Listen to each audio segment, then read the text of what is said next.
Go shut the door at the bouncer.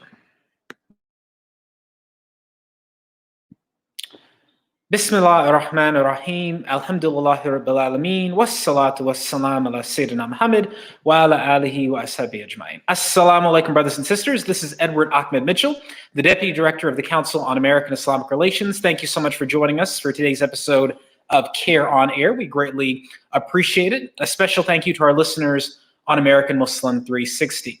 Inshallah, we're going to be discussing a very important topic today.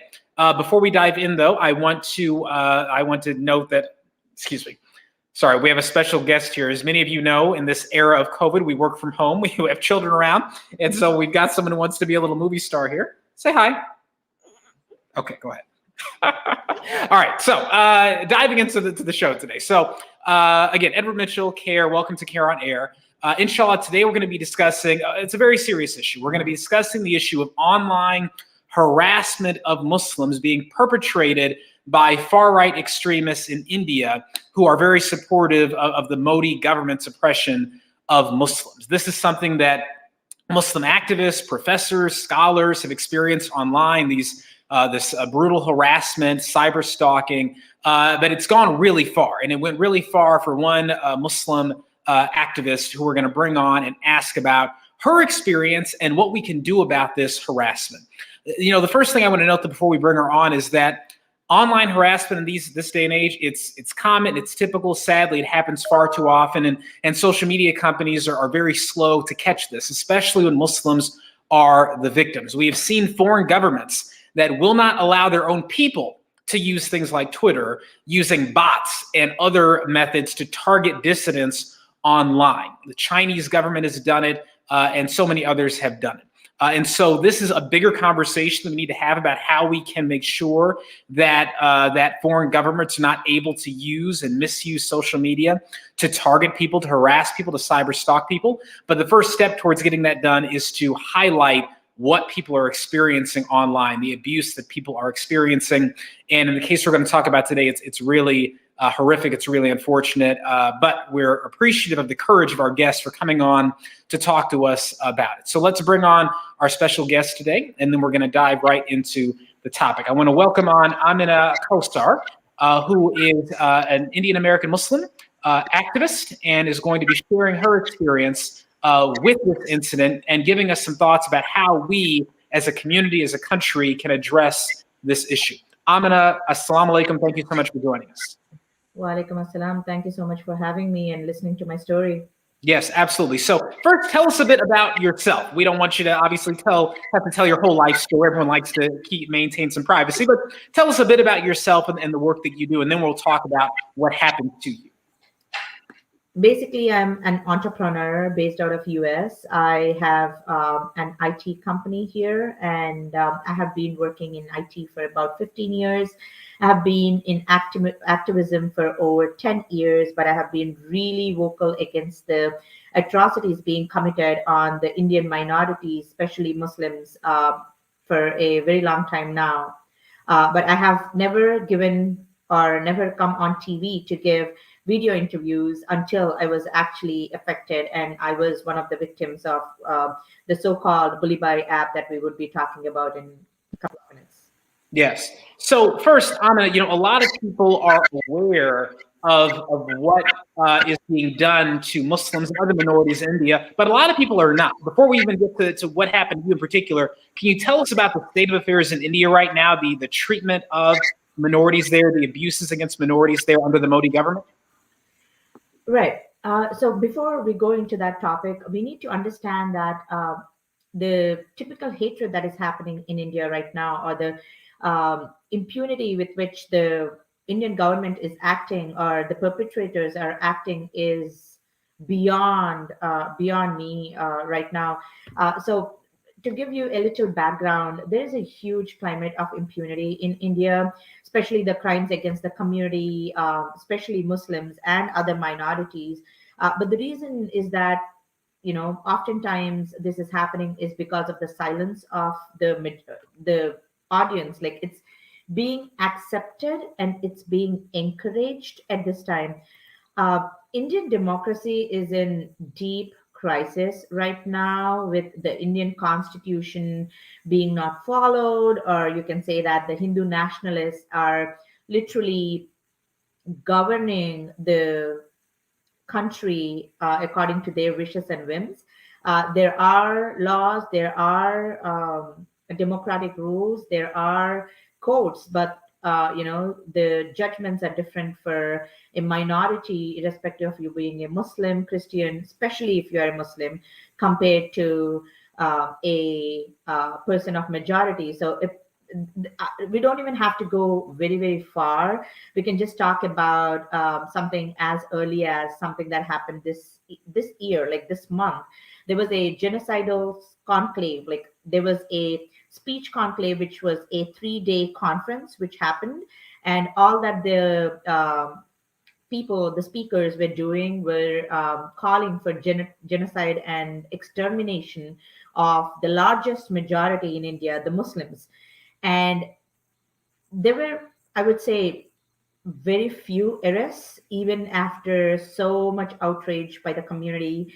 And with the slightest thing that the Muslims do, the Muslims are slapped with UAPA. That's like the one of the extreme laws in India, or any other kind of laws, and they would be in jail for years and years. But the majority just runs with impunity, and they can just call for genocide of the whole community and still they are still let loose.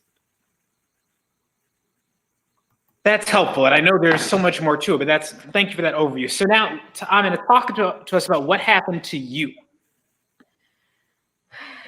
So many things happened to me, but coming back to specific topic of why I'm on air, why I'm being very vocal, even on video, or giving more and more interviews to create awareness, is that they have so the Hindu extremists have come up with an app called as Bully Buy, where they thought it is perfectly okay to auction Indian Muslim women.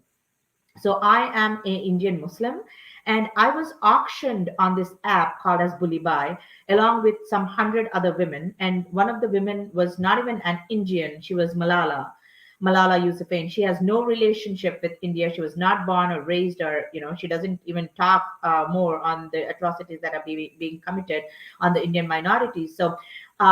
There was an app that was created, and the app was hosted on a platform called as GitHub, which is owned by Microsoft. And they just have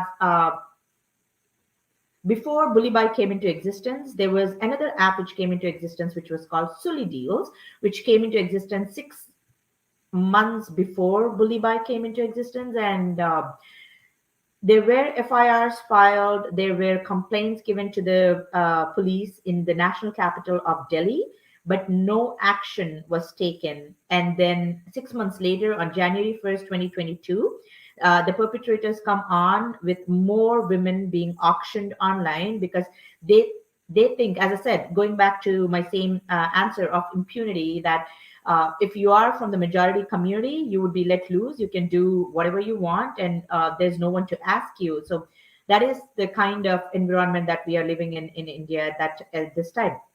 So yeah, that's what happened to me, and I was also one of the victims of the Bully Buy app. Mind you, I did not know that Bully Buy. I was listed on the Bully Buy app even after 2 days. I was usually voicing out for my sisters, like I did when Sully Deals happened. I was standing in solidarity with them. I'm very active on Twitter. I'm an activist, and I literally write my heart out on Twitter. So I was just standing in solidarity, and then it came to my attention that I was also one of the victims of the app. And when this happened, I was a little taken aback to see myself. It's so the meaning of Bully Buy itself is like it's a vulgar slang, or it's a vulgar phrase that's implying that women is a prostitute and is up for sale. And the disgust when I saw that was beyond me. Like, I couldn't describe in words. I took at least half a day to actually open up that screenshot and check it that it's me. I just saw my picture and I couldn't see anything else. Like, I didn't want to do that. But about half a day later, I just told my husband. I was like, I don't think I will be speaking about it, because obviously I wasn't traumatized, but it was something definitely not very pleasant to look at. And my husband literally pushed me to just be really, really vocal about it, and let the world know that if an Indian American woman is not safe even in United States digitally, then I think no one else would be. So I think yeah, that's what happened. And since then I have just been really vocal, writing op-eds, giving interviews, and creating more and more awareness towards the Hindu nationalists and their agenda and purpose that they have been serving in India. So for you, Amina, I mean, this attack on you, I mean, very disgusting personal attack on you. I assume it was designed to scare you and to silence you, and to make sure that you wouldn't speak up about the human rights abuses that the Indian government is allowing and in some cases perpetrating against minorities. But it seems the opposite effect has been created, that you are even more steadfast and committed to speaking up about these abuses. Is that right? That is correct. The Bully By app is basically a harassment tool that was created by the Hindutva elements to target just the Muslim women who are vocal against the atrocities that are being committed against the minorities by the Indian government. So there is no target. There's no other target apart from vocal Muslim women on the app. And the whole and sole purpose is to traumatize Indian Muslim women, to let them be scared and let them not speak about it. On the contrary, it's very interesting that my sisters from my community back home have been really vocal. They have been, filing cases. They have been giving interviews. They have been writing op-eds. They have been creating a lot of awareness. So I think it kind of backfired on them, that they thought that Indian Muslim women can be subdued. All that media thrill, or those WhatsApp forwards that they get, is like, the Muslim women are very subdued. You just, you can scare them very easily because we wear hijabs, and even if we don't wear hijabs, we are, intimidated very easily. So this idea of Indian Muslim women is that you just go and do a shoe, and they'll be like, oh my God, I'm scared. So I think now that they have done it, now they know that they cannot scare us, and more Indian Muslim women are talking about it. And this is not going to scare us or stop us from talking more about the atrocities of the Indian government that are being committed right now. So Amina, my understanding is that there are other apps like this. There's something called Suli Deals that was set up, also targeting, engaging in harassment. Do you think this kind of behavior is just going to keep continuing? And what's the solution? Just ignore it and carry on with the work, or is there something else that the community, organizations, social media companies should be doing to address this?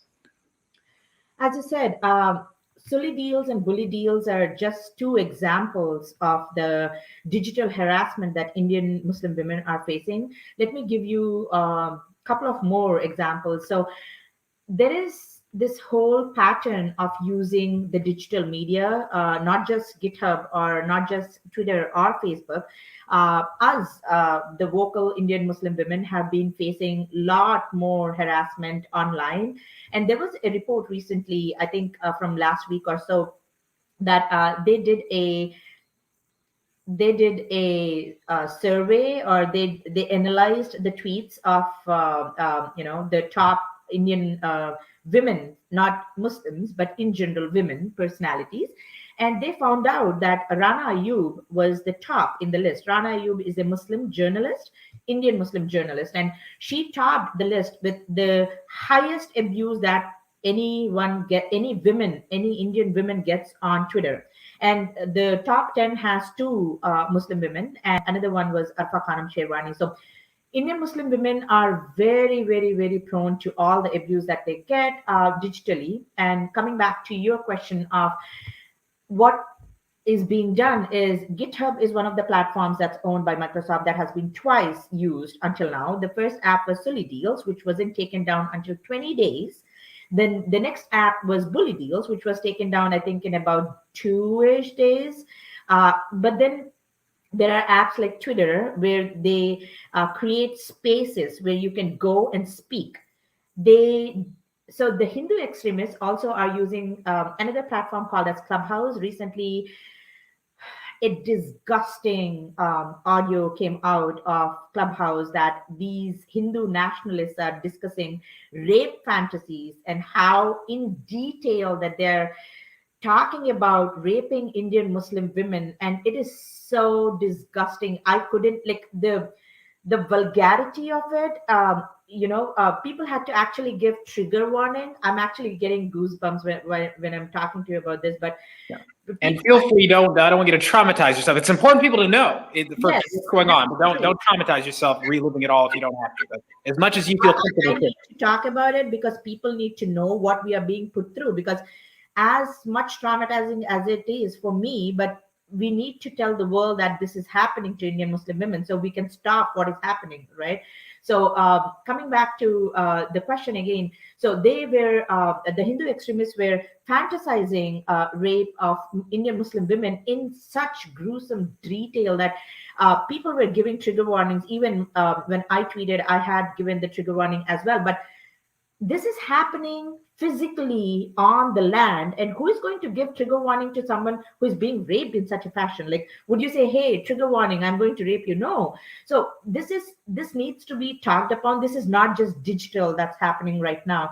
Reddit was another platform that was used in which they had comments of how they fantasize raping Muslim women, Indian Muslim women. So all these digital platforms, different digital platforms are being used, not to mention or not to forget, Facebook and Twitter are two social media platforms where abuse is so common. Like you can create an account, come abuse me, and just deactivate your account, or Twitter might deactivate your account. And BJP has a IT cell per se, which they have hundreds and thousands of people who work for the IT cell, who create this whole area agenda of hate on these social media and digital platforms, and then they just disappear. So there are bots, there are all sorts of what is it called, the bot farms and troll farms. And recently there was another app that was created, a tech fog, which again, the Indian government has, you think of something and then the Indian government and the Hindutva come up with something else, and then you are like, oh, okay, so you can use technology for this too. So basically what I'm trying to end up saying is that we need to hold the technology platforms accountable. The technology platforms cannot just sit and say, hey, we are not able to do anything at this time. No, I don't think they have the social and moral responsibility to make sure that everything is checked before it comes to their platform. And to give you an example, this whole idea of Islamophobia that's perpetuating, especially on Twitter. As I said, like, I'm a tech entrepreneur and I have developed an app where I can go find out Islamophobic tweets. The app hasn't been funded fully, so it's still in the, I would say, novi stages or whatever. But once we might have enough funds, we might launch it. But if I, as a tech entrepreneur who doesn't have billions of dollars, can create something like that, then very well Twitter and Facebook can do it by themselves using artificial intelligence, and they can stop this hatred from happening in itself. Rather, I think they are perpetuating the hatred. And I think we need to hold these tech firms accountable in one way or the other, and they cannot just shrug off creating genocides after genocides and just shrugging off saying it's not our responsibility. I think you might also have read about how Rohingyas are suing Facebook. Facebook, yeah. So it's not just the first time that they're doing it. They have been doing it, and they are just not being held accountable enough to just stop doing it. Absolutely, absolutely. I mean, you want social media to be a place where it's the public square. People, can contribute and share their thoughts and debate issues. That's important. But, if you're using the public square to threaten violence or incite violence against people, that's a very different thing. Now, so with that, Amina, let me ask you this. Going forward, well, first let me ask you this. Going forward, what are you hopeful for? Do you see any opportunity for a positive future for India for getting out of this rut? And what kind of support have you gotten from mainstream Hindu human rights activists who recognize that, this extremism does not represent their community or their faith? I would lay down your question into three questions. Uh, for the first question, okay, could you maybe lay down your question into three questions so that it would be easier for me? Yeah, sure. So what are you hopeful for about the future? And have you been getting any support from, the mainstream Hindu community, people who recognize that the extremism of Modi does not reflect the broader community? I would answer your second question first. I have not seen the majority coming ahead and talking more about the kind of atrocities that are being committed on the minorities, especially Muslims, by the Indian government, and especially the RSS and BJP. And to the extent that even Mr. Modi, the Prime Minister Mr. Modi, he hasn't even released a statement, not just bully buy, not silly deals. He hasn't even released a statement on the Haridwar genocidal conclave where, there were calls for extermination of millions of Muslims. So I have, there are organizations who are working. I wouldn't say none are working. There are allies. I definitely agree. There are so many people who are working on ground to create the communal love between the communities, get back the India that I was brought up in. But I think enough is not being done because the hate has seeped into every household.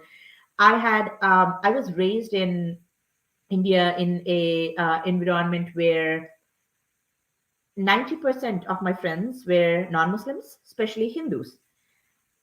And I was very proud of that because I had different cultural background. I got to view or look at life in a different perspective. But I would definitely say in the past 7 years, I have lost 89% of my friends. Like people don't talk to me because I'm vocal. People just tell me that why do you even have to talk about what Mr. Modi is doing? You are in the United States. You have a job. You are an entrepreneur. You have a family. So why don't you just take care of them and just be quiet? So they have this luxury because they are from the majority community. They have this luxury of not wanting to speak. But I don't think I have that luxury to leave my community to the dogs and just let them be. So, many things have changed due to the hatred, but I think there is a lot more, especially from the majority community, that has to be done to sensitize their own people of this hate. Youngsters as young as 6 years old, 7 years old are taken to camps by the RSS, and they are trained in guns and swords and other weapon training to make sure that they can go and kill the minorities. So imagine the kind of hate. You can see these videos of interviews from these very young kids where they literally talk about how they want to kill Indian Muslims and their hatred towards Indian Muslims. And they have not met a single Indian Muslim in their life. Like these guys who have this extreme hatred towards this community might not even have met anyone. And these guys who have created this app have not met or seen any one of us. Their pure intention of creating the app was to humiliate the Indian Muslim women who were vocal against the Indian government right now. And his one of the perpetrators, his dad mentioned that the kid, sorry, I take the word back, kid, the young adult who was in his early 20s. The dad says that the person used to only watch one TV channel. So the media is again, another big channel per se to spread this hate. If you open up I would say most of the Indian news media channels, all that they do is spew Islamophobia, spew hatred.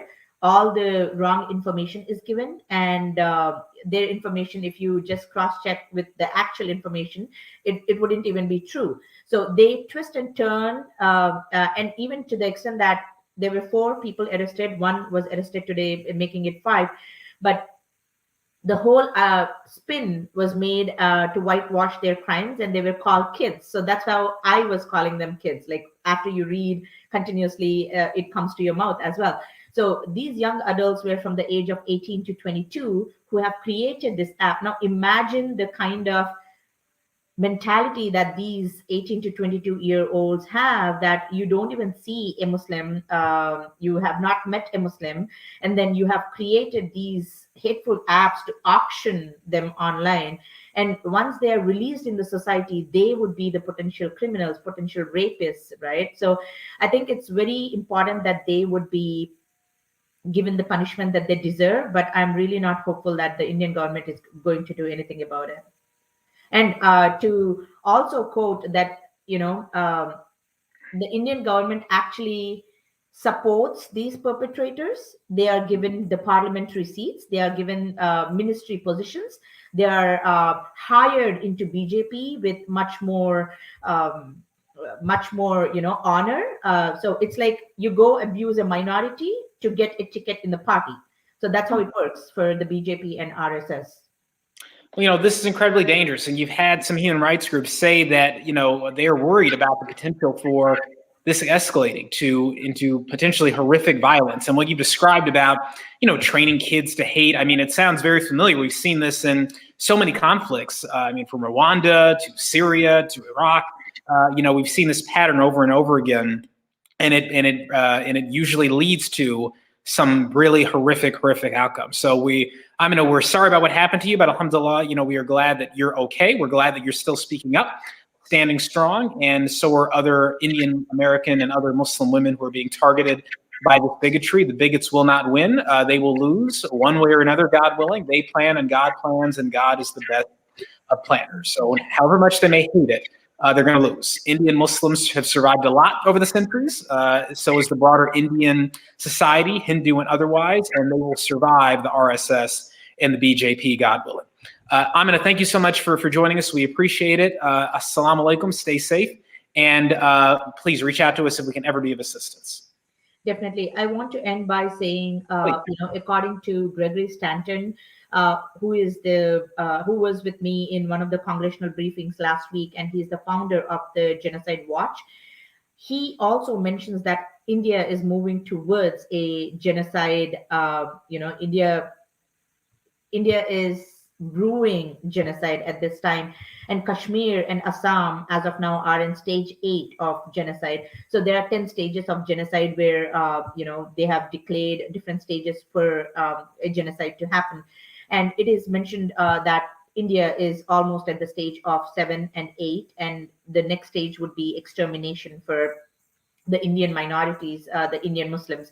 So I definitely would want to end this by saying or asking of the American people and the American government that they need to take note of these discriminatory policies that are being rolled out by the current Indian government, and the atrocities that have been committed by the Indian government towards Indian Muslims and the other minorities. And I think in this modern world, we do not have we cannot justify what is happening to the Indian Muslims, and we need to talk more. And American people and lawmakers need to raise their voices against the India's discriminatory laws, such as the CAA or NRC or anti-conversion laws or UAPA, so that India gets some kind of international pressure and grant their minorities their same rights that they need to be granted, and respect and that the majority community is enjoying right now.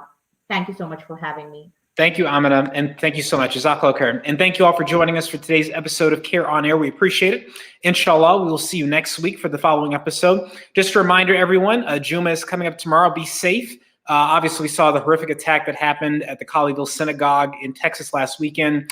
It's a reminder to all of us to make sure we are assessing our security, practicing security at houses of worship, and doing everything we can to protect people who come to pray in peace. It's sad that mosques and synagogues and churches have to worry about this, but and that is the reality of the world in which we live. So be safe tomorrow, and make sure that your masjid leaders are thinking about security. Again, I appreciate you all joining us today. Inshallah, we'll see you next week. Until then, assalamu alaikum. May peace be upon you.